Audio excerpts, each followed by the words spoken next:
Hello दोस्तों, स्वागत है आपका अपने YouTube channel the learning circle में। दोस्तों मैं हूं लक्ष्मी नारायण यादव। दोस्तों सिंपल इंटरेस्ट को आगे बढ़ाते हुए हम चलते हैं। आज हमारा टॉपिक है, अगर कोई राशि एक निश्चित समय t के लिए R1% वार्षिक ब्याज की वार्षिक दर पर दी गई, यदि वह R2% दर पर दी गई होती तो रुपये x अधिक या फिर कम ब्याज के रूप में प्राप्त होता। ऐसी स्थिति में मूलधन क्या होगा। देखिए, अगर कोई मूलधन दिया गया है मूलधन दिया गया है t समय के लिए, समय 2 वर्ष 3 वर्ष 4 वर्ष 5 वर्ष कुछ भी हो सकता है। और अगर मान लीजिए रेट ऑफ जो इंटरेस्ट है यानी जो ब्याज की दर है, अगर वह R1% है, जैसे मान लीजिए 3% है, वार्षिक दर पर दी गई है। अगर उसी ब्याज उसी रेट को बढ़ा दिया जाए, क्या कर दिया जाए, 3 से मान लीजिए 5 कर दिया जाए, 7 कर दिया जाए, कुछ भी कर दिया जाए, तो वह जो मिलेगा, अगर यहाँ पर रेट को बढ़ाया जाएगा तो जो मूलधन होगा उसकी कीमत क्या होगी। ऐसी स्थिति में ब्याज के रूप में प्राप्त होता है। तो ऐसी स्थिति में वो मूलधन क्या था, आप सोचिए। अगर यहाँ पे R1 है, R1% है, R2% दिया गया होता। R1% कुछ भी हो सकता है, R2 कुछ भी हो सकता है। मतलब या तो यह प्रतिशत जो दर की है दर यह ज़्यादा हो, तो दूसरी बार उसको अगर हम सोचें कि भाई ज़्यादा है तो हम कुछ कम में दें, तो मूलधन क्या होगा उस समय में। क्योंकि जब ज़्यादा रेट ऑफ इंटरेस्ट पे किसी भी हम धनराशि को किसी को ब्याज के रूप में देते हैं तो हमको ज़्यादा इनकम, ज़्यादा ब्याज मिलता है। अगर कम रेट पर देते हैं तो कम हमको रेट मिलता है। तो उस स्थिति में ये पूछ रहा है कि मूलधन क्या होगा। इसके लिए देखिए, थोड़ा सा छोटा सा सूत्र है। ये है आपका मूलधन बराबर, यहाँ पे मूलधन निकाला है, वो मूलधन क्या होता है। मूलधन बराबर देखिए x अधिक जो ब्याज के रूप में मिलता है उसको ऊपर कर लीजिए और उसमें 100 का गुणा कर दीजिए, सीधी सी बात। बटे में यहाँ R1 और R2 दो दर दिए गए हैं, इन दोनों का अंतर कर देते हैं हम, यानी कि क्या कर देंगे, दर में अंतर और जो समय होता है इन्हीं के साथ समय का मल्टीप्लाई कर देते हैं। छोटा सा ट्रिक है, इसी के आधार पे इसके सारे क्वेश्चन हो जाएंगे। मतलब क्या, जो हमको ब्याज के रूप में पैसा कम मिले चाहे ज़्यादा मिले, उसको फिर 100 का उसमें मल्टीप्लाई कर देना है। जो दोनों रेट हैं, बड़ी रेट में से छोटी रेट को माइनस कर देना है और मल्टीप्लाई हमको समय का कर देना है। आइए इससे संबंधित हम एक क्वेश्चन को करके देखते हैं। एक राशि 3 वर्षों के लिए 4% वार्षिक दर पर दी गई। कितना है, कोई राशि है, राशि हमको पता नहीं है, मूलधन हमको पता नहीं, वही राशि तो हमको ज्ञात करनी है। समय हमारा है 3 वर्ष, दर है हमारा 4% वार्षिक। अगर इसी राशि को बढ़ा दिया जाए, इसी राशि को क्या कर दिया जाए, बढ़ा दिया जाए, इसको 5.5% कर दिया जाए, तो 1800 रुपया ब्याज के रूप में हमको क्या मिलेगा, अधिक मिलेगा। 1800 रुपया हमको ब्याज के रूप में अधिक मिलेगा।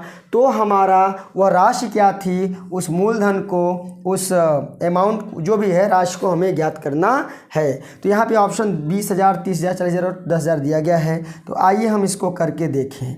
देखिए फॉर्मूला में क्या है, x गुणे 100, यहाँ देखिए रुपया अधिक कम, यानी 1800 रुपया अधिक मिल रहा है। तो जो x है वही यहाँ पे क्या है, 1800 है। तो यहाँ पर लिख देंगे हम P = 1800, कितने का मल्टीप्लाई हमने बोला आपको, 100 का करना है। इसके बटे दर में अंतर क्या है भाई, यहाँ पे 5.5 बड़ा वाला है, इससे छोटा क्या है, 4% है। तो 5.5 - 4%, और इसमें किससे गुणा करना है, समय से, टाइम से करना है। तो कितना समय है, 3 है। इसको हल कर दीजिए, 1800 में 100 का गुणा करेंगे तो आ जाएगा हमारा 184 टाइम 4 टाइम्स 0 हो जाएगा। अपॉन में 5.5 - 4, इसमें से इसको माइनस करेंगे तो बचेगा हमारा 1.5 × 3। ठीक है, अब करेंगे क्या, 3 से काट दीजिए, 3 × 6 = 18। धीरे धीरे मैं बता रहा हूँ, आप करेंगे तो तेज़ करेंगे, ठीक है ना। मैं भी तेज़ कर सकता हूँ, लेकिन क्या है आपको समझाना, इसलिए मैं धीरे धीरे कर रहा हूँ। 3 × 6 = 18, 4 0 यहाँ पे लिख दिया जाता है। अगर यहाँ पे आपको नहीं समझ में आता पॉइंट दिया तो कोई बात नहीं है, नीचे 10 का मल्टीप्लाई और ऊपर भी 10 का क्या कर देते हैं, मल्टीप्लाई कर देते हैं, नीचे से पॉइंट हमारा हट जाता है। तो यहाँ 1 2 3 4 एक जीरो और बढ़ा दीजिए, बटे में हो गया 15, 15 चौके 60 और 4 जीरो बचा है, मतलब क्या 40,000 रुपये ब्याज मूलधन रहा होगा। यही 40,000 आपका आंसर आ गया। ऑप्शन नंबर हमारा सी करेक्ट है।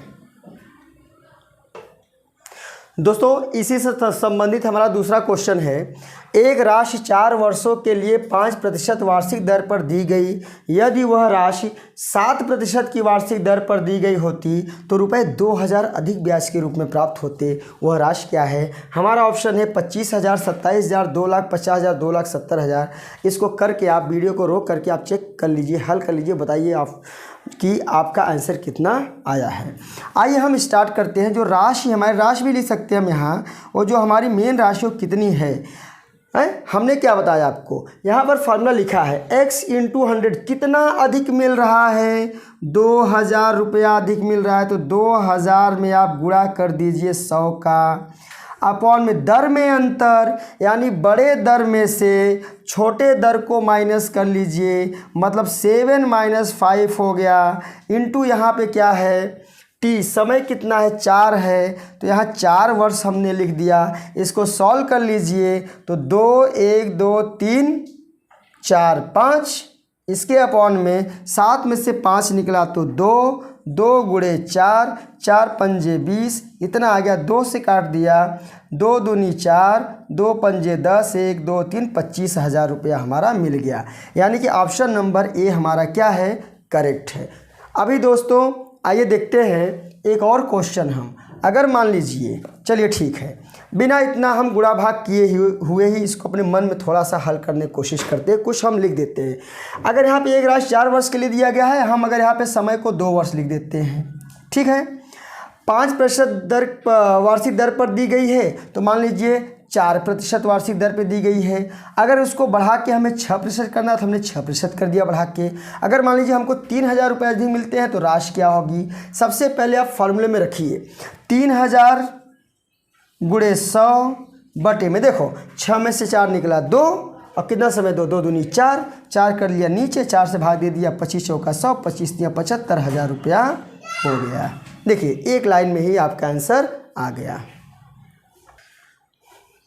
दोस्तों दूसरा मेथड हमारा है, यदि कोई धन साधारण ब्याज पर T1 वर्षों में A1 हो जाता है, कुछ वर्ष में कुछ उसका जो है साधारण ब्याज बढ़ जाता है, और दूसरे बने T2 वर्षों में A2 हो जाती है, तो मूलधन क्या होगा। यहाँ पे देखिए, यहाँ पर हमको 2 समय दिए गए हैं और 2 धनराशि जो ब्याज है जो बढ़ रहा है वो 2 ब्याज दिए गए हैं, ठीक है।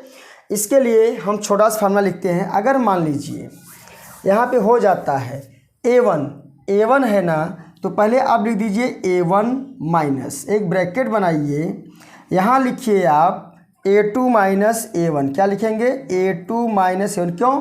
क्योंकि जो धनराशि है वह बढ़ रही है, इसमें बढ़ने का मतलब कॉन्सेप्ट है, यह धनराशि बढ़ रही है, यानी दूसरी वाली धनराशि पहले वाली से ज़्यादा होगी, क्योंकि कुछ समय पहले कुछ था, अगर समय को बढ़ा दिया जाए तो वह ब्याज भी बढ़ जाता है। तो A2 माइनस क्या लिख दिया जाएगा A1 अपॉन, तो समय भी बढ़ेगा, मतलब T2 ज़्यादा समय होगा, पहले साल या 2 साल बाद, तो ये 3 साल हो जाएगा, 3 में से 1 निकलेगा, इस तरह से कर सकते हैं। तो हो जाएगा T2 माइनस T1, और यहाँ पे लिख देते हैं हम T1, ये जो समय हमारा पहला है। ये इस फार्मूले से इसको करिए, देखिए आपको आंसर मिल जाता है।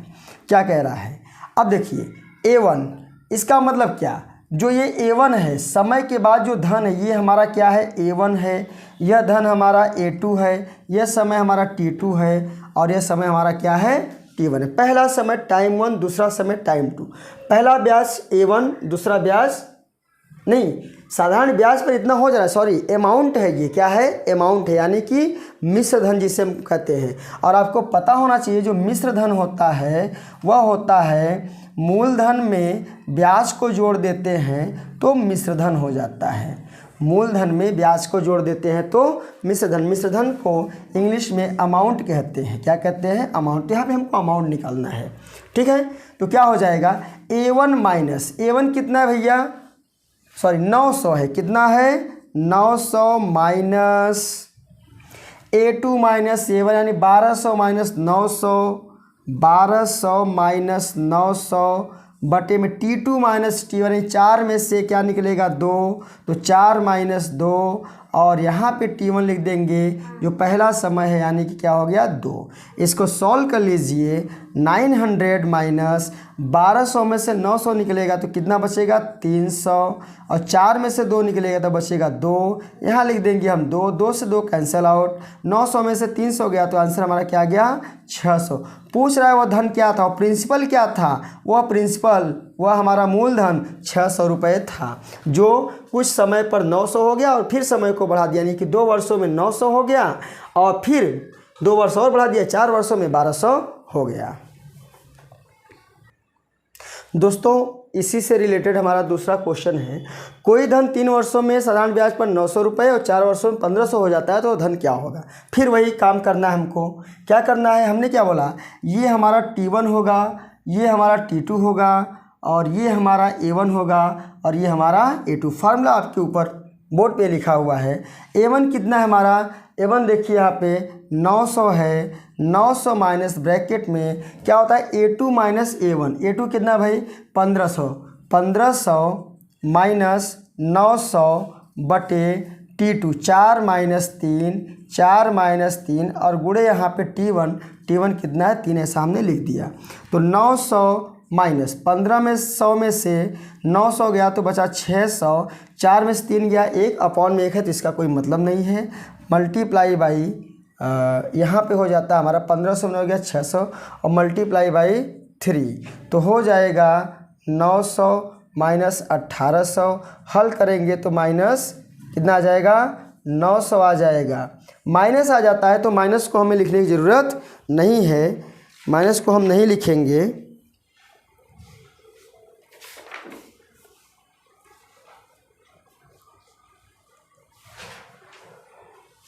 थोड़ा सा मिस्टेक हो गया, माइनस नहीं आना चाहिए। 1 मिनट।